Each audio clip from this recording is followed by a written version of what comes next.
देखो जी, ये भागवत के संबंध में भागवत धर्म का कुछ वर्णन मैं अभी करूंगा कि भागवत में कुछ ज्ञान जो प्रासंगिक ज्ञान है उसमें से कथा से निकलता रहता है, उन ज्ञान को सुनो। ये भागवत एक ऐसा दर्पण है, स्वच्छ और पवित्र दर्पण। दर्पण माने वो आईना होता है, शीशा, जिसमें अपना चेहरा देखा जाता है। तो भागवत एक ऐसा दर्पण है, उज्जवल और पवित्र साफ दर्पण है, जिसमें अपने आप को हम अच्छी प्रकार से देख सकते हैं कि मैं कौन हूं, मैं क्या हूं, कहां से आया हूं और कहां जाने का लक्ष्य है, सफर है, कहां तक जाना है। मैं परमात्मा के यहां से आया हूं और उन्हीं के भेजा हुआ हूं। कुछ कर्म करने के लिए यहां पर जगत में आ गया हूं। ये संसार मेरा नहीं है, संसार संसार वाले का है, परमात्मा का है। तुलसी यह तन खेत है, मन वच कर्म किसान। शरीर तो एक खेत है। इदं शरीरं कौन्तेय क्षेत्रम वित्त्यभिधीयते, गीता में भगवान ने कहा तुलसी यह तन खेत है, मन वच कर्म किसान। पाप पुण्य दो बीज हैं, बवै सो लवै निदान। पाप पुण्य दो बीज हैं। पाप का बीज बोने वाला पाप के फल, विष फल को ही ग्रहण करता है, बार बार मरता ही रहता है। और जो पुण्य के बीज बोते हैं तो अमृत फल उसको मिलता है, जो खाकर अमृत की प्राप्ति करता रहता है। तो भागवत रूपी दर्पण से अपने आप को हम देख सकते हैं। भागवत में बहुत सारी कथाएं हैं। कथा तो अपनी जगह पर है, लेकिन यह कथा हमें जीवन को बदलता है और अध्यात्म से बहुत बड़ा अर्थ रखता है। अध्यात्म दीप मतिति त्रिशताम तमोन्धम, यह अध्यात्म का दीपक है। और अध्यात्म का ज्ञान, अध्यात्म का अनुशीलन जब तक नहीं होता तब तक हम परमात्मा की प्राप्ति नहीं कर सकते। देखो, सूरज को बादल ढक लेता है तो सूरज का प्रकाश दिखाई नहीं देता। हमारे अंदर जो आत्मज्ञान है, सब में आत्मज्ञान रहता है, ईश्वर सब में रहते हैं, तो परमात्मा का प्रकाश सब में है। लेकिन वासना के जो बादल हैं उससे हमारा जो ज्ञान है, ज्ञान का जो प्रकाश है, वह आवरण डाले हुए है, जिससे हम अपने आप को अच्छी प्रकार से नहीं देख सकते हैं। हृदय में काई लगी हुई है। जैसे दर्पण में कभी काई लग जाए, दर्पण में कोई गंदापन हो जाए तो हम अपने आप को ठीक से नहीं देख सकते। उसकी सफाई जरूरी रहता है, तभी अपने आप को देख सकते हैं। जस्य नास्ति स्वयं प्रज्ञा शास्त्रं तस्य करोति किम, लोचनाभ्यंग विहीनस्य दर्पणा किं करिष्यति। जिसको स्वयं का ज्ञान नहीं है, स्वयं का बोध नहीं है, स्वयं का होश और हवास नहीं है, तो दर्पण क्या कर सकता है। जिसको खुद आंख नहीं है तो उसको ऐना, दर्पण किस काम का।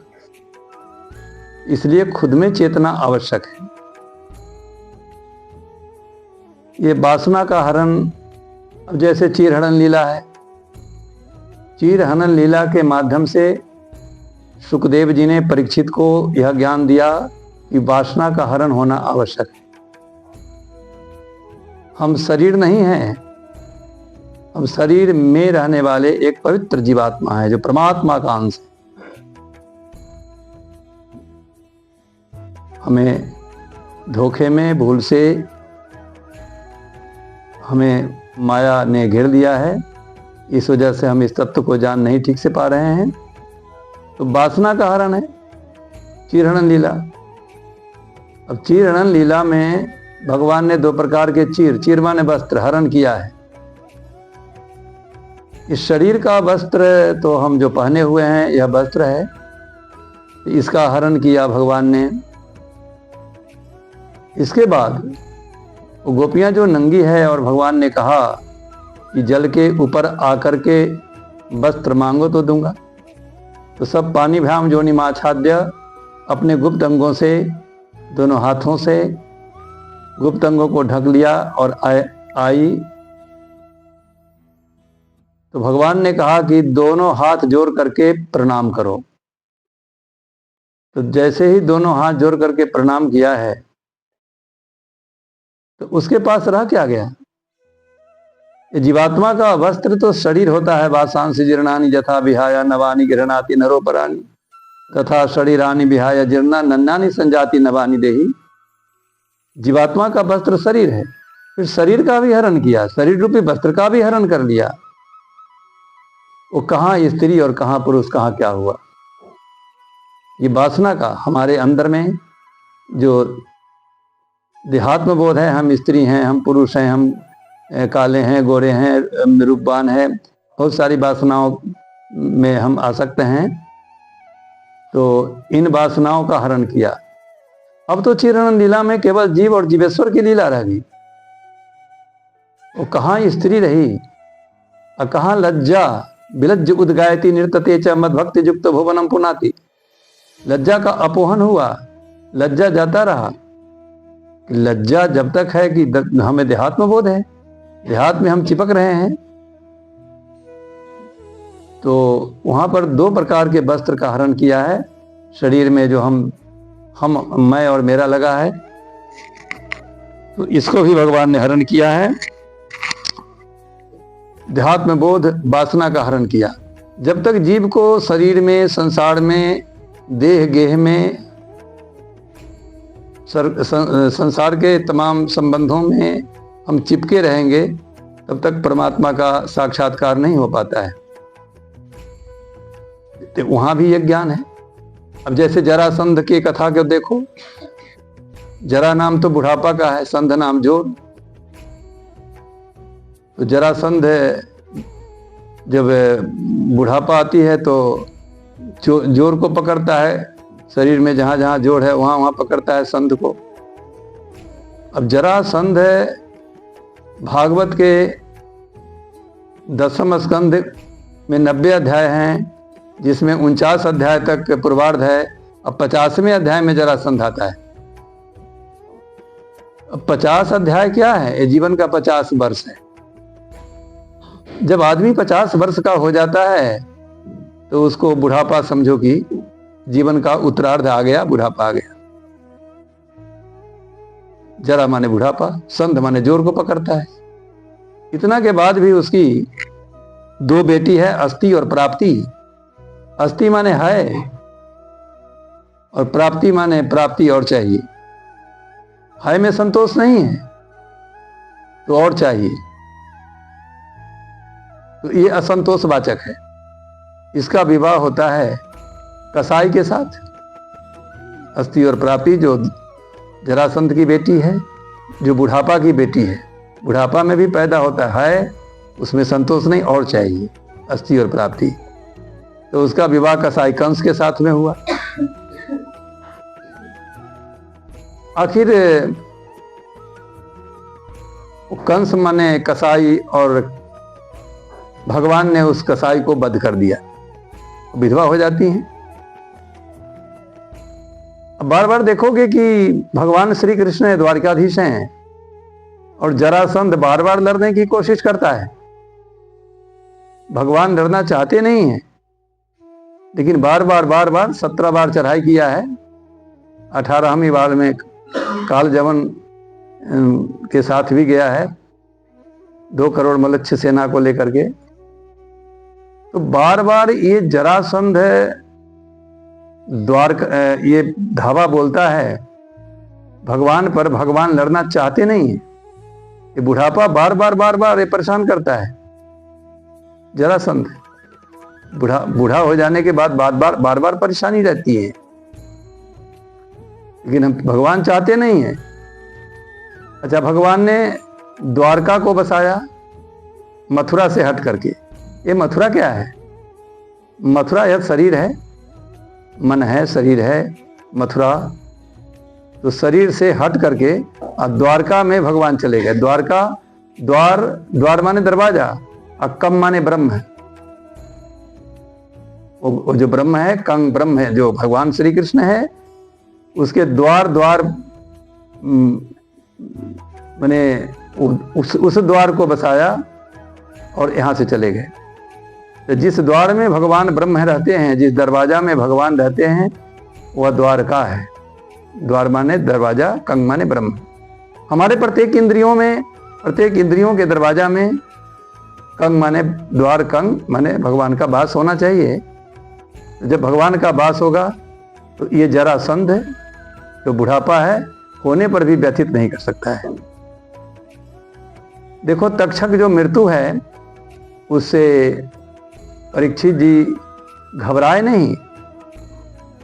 ये भागवत धर्म यह उपदेश देता है कि घबराना नहीं है जीवन में, धैर्य का अवलंबन लो, सहारा लो। वो तक्षक सर्प आएगा, काटेगा, मेरे को मृत्यु से भय नहीं है, क्योंकि सर्वम वासुदेवम, सर्व में वासुदेव भगवान को ही वो परीक्षित जी देख रहे हैं भागवत धर्म सुनने के बाद में। वासुदेव सर्वम मिति, सब में वासुदेव।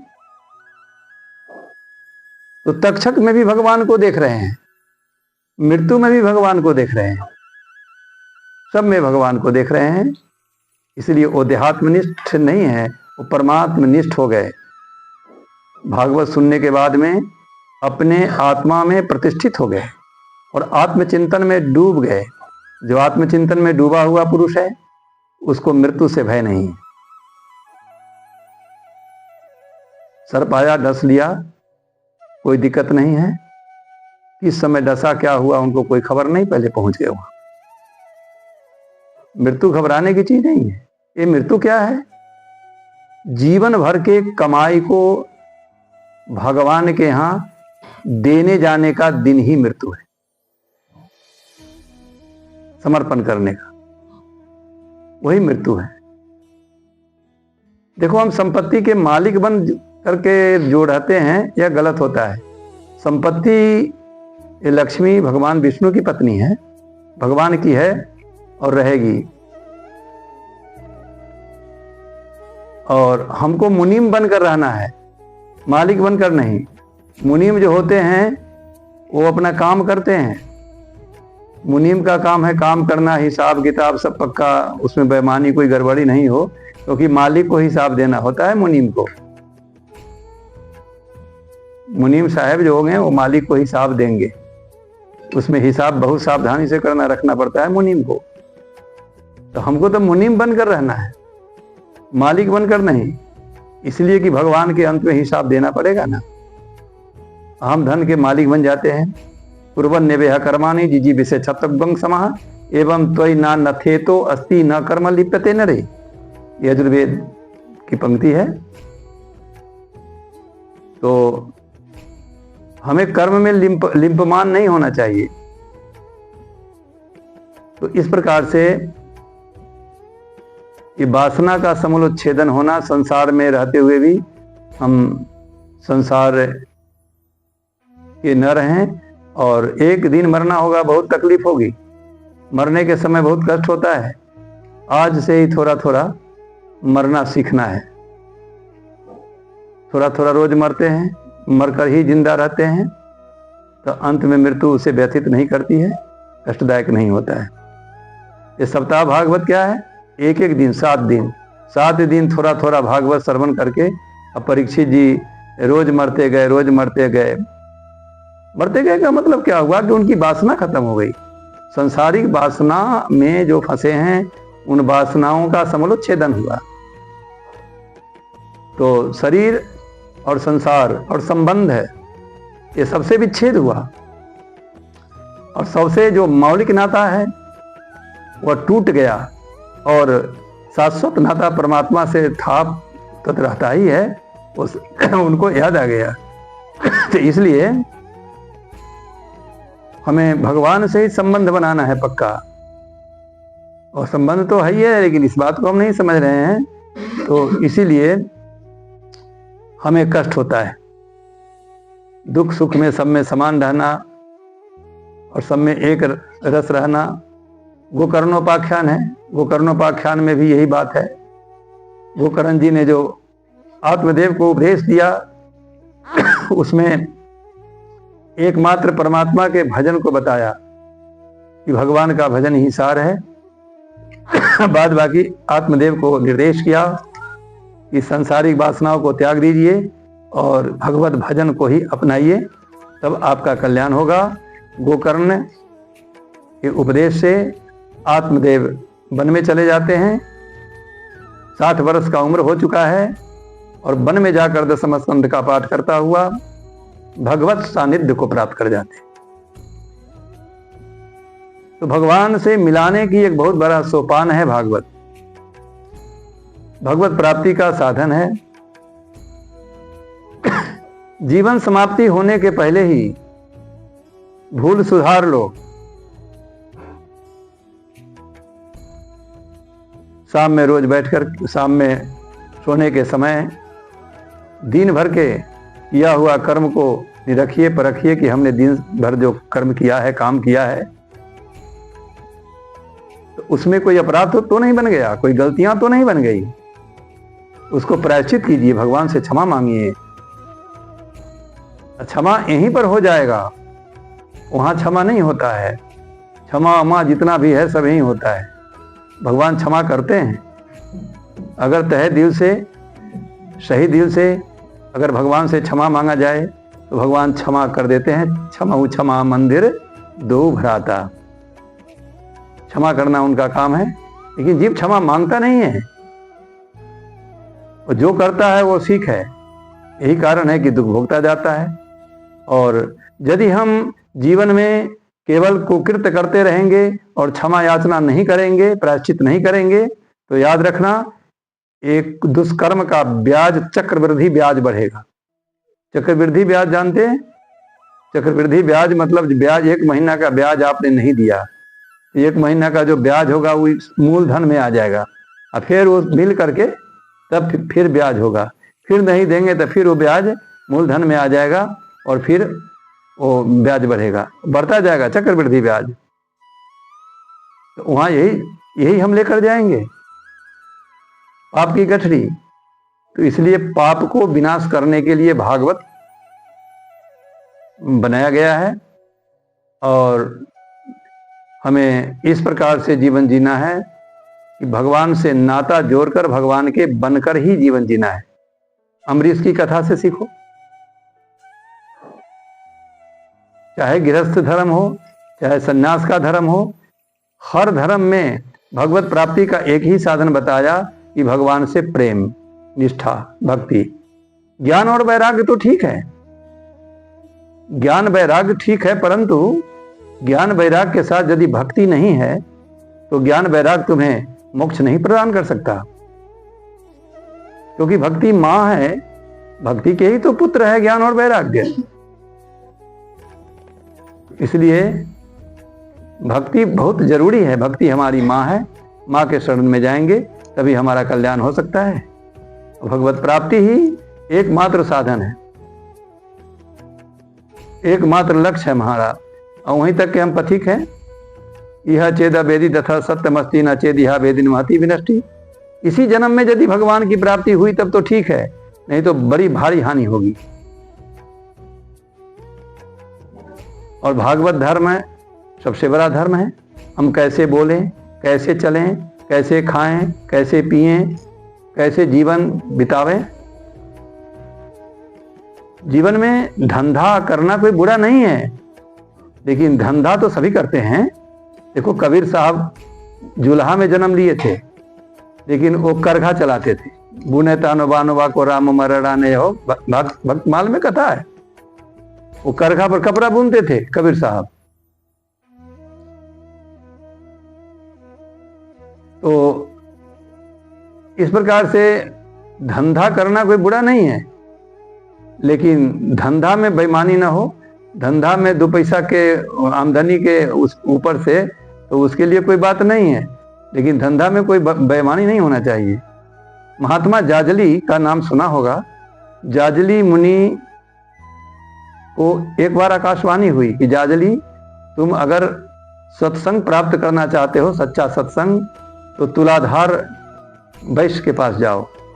तुलाधार वैश्य, तुलाधार वैश्य वो बनिया का काम करते थे, सबको सामान तौल तौल करके देते थे।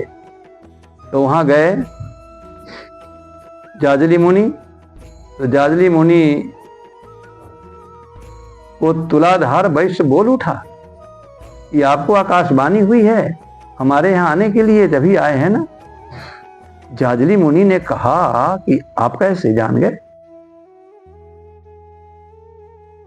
तो जेहि जाने ते देहु जनाई, जानत तुम्हें हो जाई।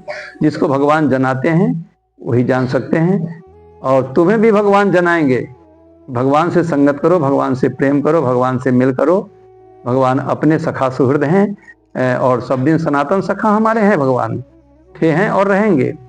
और संसार के जितने भी संबंधी हैं सब ये टूटने वाले, छूटने वाले हैं, कोई नहीं रहेगा। ये संसार का बाजार 2 दिन का है, ये मेला है, अंत में कोई नहीं रहेगा। सारे संबंधी टूट जाएंगे, केवल संबंध परमात्मा से था, है और रहेगा। इसलिए तो कहते हैं तुम्हें माता च पिता, तुम्हें बंधु च सखा, तुम्हें विद्या द्रविणंग, तुम्हें सर्वं मह देव देव। इसलिए ये जीवात्मा का सच्चा सखा मित्र परमात्मा है। उनसे संबंध बनाए रखने का ही नाम भागवत है और भागवत धर्म है। बस आज कि इतना ही रखो, फिर आगे पढ़ाई होगी, उसके अनुसार बताते जाएंगे। फिर कभी न कभी बराबर मिलते रहेंगे इस भागवत धर्म के उपदेश लेकर के, और तुम लोगों को बताते रहेंगे।